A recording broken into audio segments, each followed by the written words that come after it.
Yeah, just proud of the guys. Obviously, I want to salute Wilmington.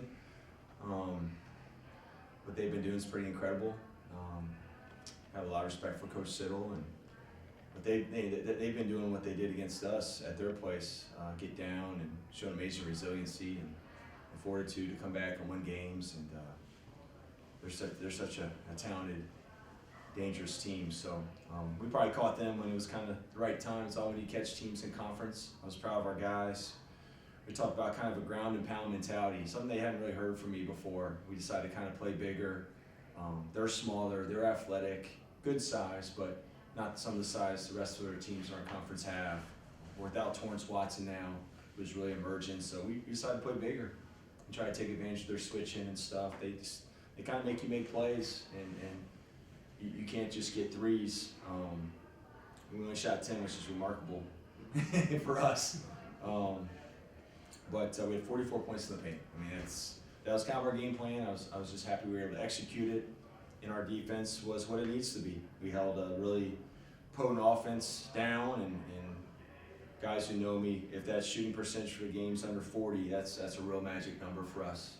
You almost always win if that's the case. So just proud of the guys. I can salute a lot of guys. It's a game for Darius Burford to make plays. They make you make plays. It's always who he is, but it's a game that really fits him. He had a career high.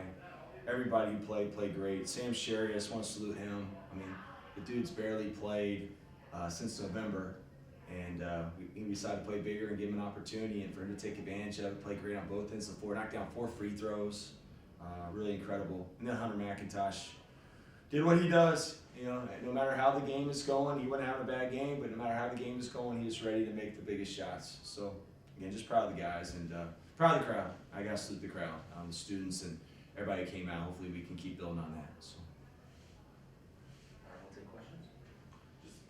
Elon made 23 of its final 29 shots of the game, spanning both halves. Just how do you coach that? Did we really?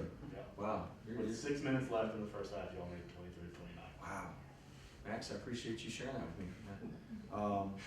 It was our mentality. I'm still surprised we made at that percentage. But our mentality was to get in the paint, whether it be driving the ball or posting different guys. Not just Michael Graham, but some other guys. And that's exciting. That's a big step for us. You know, we've been kind of a happy three-point shooting team here the first few years. It's been a strength, you know, but we need to diversify our offense more, and I think tonight was a big step in that direction. That's what they do, and you have to take advantage of it. And it's a big-time credit to our guys. Also, only one turnover in the final 9 minutes, and that was the shot clock violation. Chris tried to fire one up there and got blocked. But against UNCW's pressure defense, how did you all manage to only turn the ball over once in the final 9 minutes? It's a big reason why we're in the game there until the end. We only had 8 for the whole game. So we want our guys, we didn't allude to that game a whole lot. We watched what we need to watch to learn from it. But we did mention, hey, we need to keep it 10 or less. We got a little bit above that, but it took us the start of the game, even though we played them previously, to kind of get our feet wet and to figure out their pressure and all the switching.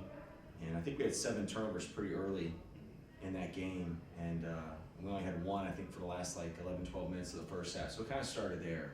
We just really emphasized at halftime. We take care of the ball.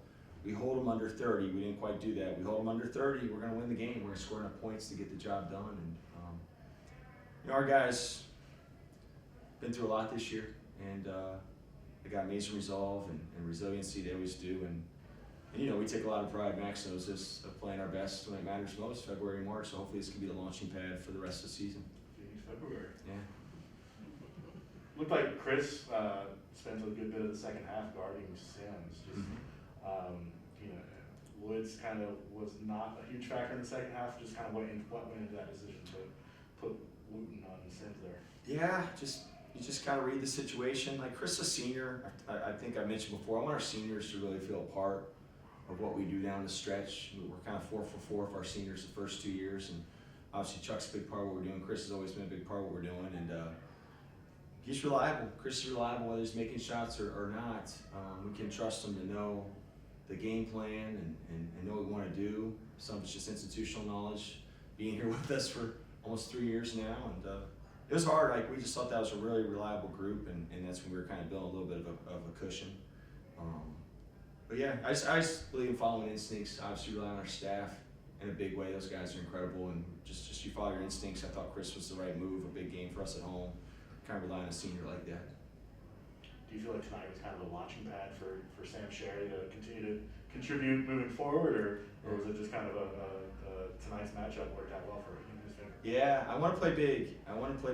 I mean, once we lost Torrance, I was thinking anyways, once we lost Torrance, we don't know how long he's out for. I'm like, you know what, at some point, our perimeter's taking enough hits. Torrance and Jaden Michaels, certainly Gerald Butler. We got to think a little bit in a different direction. And so we wanted to play bigger. We've been putting Chuck at the 4 quite a bit, but he also plays the 5. Tonight, he pretty much played just at the 4. Andrew Junkin will keep growing his minutes some. This is a tougher team. We tried to post him, but a tougher team for him to defend with their size. But yeah, Sam, I told Sam he was going to play, and I felt bad because I planned on putting him in earlier than I did. But then we got down, we were struggling scoring, and he's such a great kid. He looked at me on the bench like, Coach, I'm good, I understand. And then a minute later, we put him in, and he was tremendous. I mean, to go 4 for 4 from the line when you haven't played in that long, I believe in him so much in his future. And to answer your question, yeah, I think we're going to play bigger anyways. I think it's going to be more of a formula for us. And he earned more time, certainly, with his performance tonight. What's up with the last 2 years? Second half surge from your big guys, with Michael Graham kind of coming onto the scene late last season, Sam Sherry maybe about to come onto the scene now. What does that say about just how you and your coaches are developing you guys even in season? Yeah. I think it's this idea of unconditional energy we have overall for our program. Don't get too high, don't get too low, just keep growing, just keep getting better. Alan Payne on our staff does a tremendous job with our big guys. I mean, Michael Graham's development, again, we never take credit. You know, we're not that kind of program, but the guys do all the work, you know, but Alan Payne does an amazing job for our big guys. He's a big reason for those guys' continued growth and development and keep them ready for the moment. So, hope you're right. Yeah, Fed always played pretty well late in the season too, you know. So we want to keep growing. That's always our thing: growth mindset, keep growing, keep getting better, individually and collectively. Anything else for Coach? Coach, you touched on it, but what does this win do for you guys moving forward? It's a win. You know, it's a big win, but it's a win. A program we really respect. A program that's on the roll, but just the whole idea. Our whole thing, our whole program is built on playing our best, not in March. Everyone wants to turn on in March, and we need to turn on in February. That's where you build momentum into March. You can't just flip the switch. And a lot of teams suffer dog days in February, not us. Now we've had some dog days now, like this year, but we go through our stuff. People have learned, so our goal is always play our best in February, March, and I think our new guys, this whole idea of Phoenix February, and I think they were bought in anyways. They're those kind of guys, but now after tonight, I think they definitely are. And yeah, it's a step, but you only punctuate if you beat Charleston on Saturday. Like you have to get sweeps, especially at home. You've got to get sweeps if you want to start building some momentum and moving up those standings. You got to keep winning games. You know, we dug ourselves a little bit of a hole, and we certainly lost our share of close ones. So now we got to keep building. Coach, can you talk a little bit about the atmosphere tonight, especially in the second half down the stretch? It was just electric and really loud at a lot of key moments in the game. Like, what was it like to see the crowd that involved in the game, and what kind of impact do you think that made for you guys? How did it kind of inspire you down the stretch? It was awesome. It was awesome. You guys have probably heard me say it before, but I just want to focus on the students showing up. The students showing up like Max used to back in the day, back in Alumni Fieldhouse. And then hopefully over time, if we can win and build momentum, then more of the community in Burlington will recognize and start showing up too. We got a pretty good sized place now compared to what they had before. I feel pressure to feel better. That comes with winning, but our students, if they can keep showing up like that, means the world to us. It makes a difference in the game. It gets our guys so excited. Our guys are so deserving and working hard to get that support. It was awesome. It was awesome. I mean, even last Thursday was so surprising, kind of in between J-term and spring semester, to have the amount of students show up. So hopefully they keep showing up. It looks like they're having fun. So let's keep having fun. We need you here Saturday at 4 too. Delay your darties and everything else, or have your darty and then come and then before your night party. You know, whatever you need to do, we need you there because it makes a huge difference.